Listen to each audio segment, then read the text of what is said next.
NEET தேர்வுக்கு எதிராக நாடு முழுவதும் போராட்டங்கள் வெடித்துள்ள நிலையில் 300 கோடி ரூபாயை இலக்காக வைத்து நீட் மோசடியில் ஒரு கும்பல் ஈடுபட்டது தொடர்பாக தகவல்கள் வெளியாகி பெரும் அதிர்ச்சியை ஏற்படுத்தியுள்ளது. இது தொடர்பாக நீட் வினாத்தாள் மோசடி கும்பலுக்கு மூளையாக செயல்பட்ட பிஜேந்தர் குப்தா கைது செய்யப்பட்டதை அடுத்து அவர் பரபரப்பு வாக்குமூலம் அளித்துள்ளார். அதன்படி நீட் வினாத்தாள்களை தேர்வு மையங்களுக்கு கொண்டு செல்ல போக்குவரத்து ஒப்பந்தம் எடுக்கும் நிறுவனங்கள் உதவியுடன் வினாத்தாள்கள் திருடப்பட்டது தெரியவந்துள்ளது. வினாத்தாள் அடங்கிய பெட்டிகளை சாதுரியமாக உடைத்து அவற்றை திருடி விற்று வந்துள்ளது பிஜேந்தர் குப்தா கும்பல். வினாத்தாள் திருட்டுக்கு உடந்தையாக இருந்ததாக பல போக்குவரத்து நிறுவனங்கள் கருப்பு பட்டியலில் சேர்க்கப்பட்டிருக்கின்றன. கருப்பு பட்டியலில் இருந்தபோதும் பல தில்லுமுள்ளு செய்து வினாத்தாள் எடுத்துச் செல்லும் ஒப்பந்தத்தை அவை பெற்று வந்துள்ளன என்ற அதிர்ச்சி தகவல்களும் வெளியாகியுள்ளது. மேலும் நீட் வினாத்தாள் கசிவு விவகாரத்தில் 300 கோடி வரை இலக்கு நிர்ணயித்து செயல்பட்டதாகவும் 700 மாணவர்களுக்கு வினாத்தாளை விற்க திட்டமிட்டதாகவும் வினாத்தாள் மோசடி கும்பலின் மூளையாக செயல்பட்ட பிஜேந்தர் குப்தா பரபரப்பு தகவல் அளித்துள்ளார்.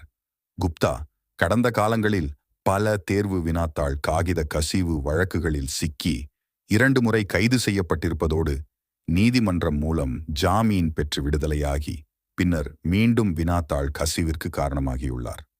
நீட் வினாத்தாள் கசிவில் தொடர்புடைய சஞ்சீவ் முகியாவை பிடிக்க முடியாது எனவும் குப்தா தெரிவித்துள்ளார். இச்சூழலில் சஞ்சீவ் முகியாவுக்கு கிட்டத்தட்ட 30 கோடி கடன் இருப்பதாகவும் அதனால் அந்த கடனை அடைத்து ஆடம்பர வாழ்க்கை வாழ வேண்டும் என விரும்பிய அவர் இதுபோன்ற மோசடி வேலைகளில் ஈடுபட்டது தெரிய வந்திருக்கிறது.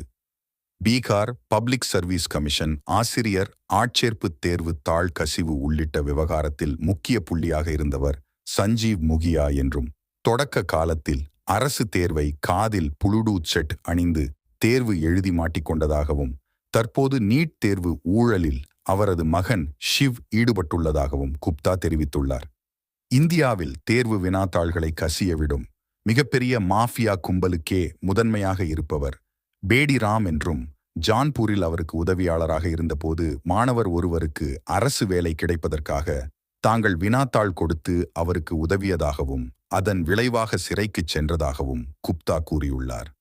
தற்போது பேடி ராம் உத்தரப்பிரதேச மாநிலம் ஜான்பூர் தொகுதி எம்எல்ஏவாக உள்ளார் என்பது கூடுதல் தகவல். நீட் வினாத்தாள் கசிந்துவிடும் என மார்ச் மாதமே வீடியோ வெளியிட்டு நீட் தேர்வு எழுதும் மாணவர்களுக்கு பெரும் அதிர்ச்சி வைத்தியத்தை கொடுத்தார். மேலும் அந்த வீடியோ வைரலானது. 2021 ஆண்டு நடைபெற்ற ஒடிசா அரசு பணியாளர் தேர்வாணையம் தேர்வுத்தாள் கசிவு வழக்கு, பீகார் பப்ளிக் சர்வீஸ் கமிஷன் மற்றும் மத்திய பிரதேச பப்ளிக் சர்வீஸ் கமிஷன் வினாத்தாள் கசிவு ஆகியவற்றில் குப்தா ஈடுபட்டுள்ளார். வினாத்தாள் கசிவு மற்றும் வினாத்தாள் திருட்டு மற்றும் விற்பனையில் 24 ஆண்டுகளாக ஈடுபட்டு வருவதோடு குப்தா இதில் முக்கிய பங்காற்றி வருகிறார் என்பது குறிப்பிடத்தக்கது.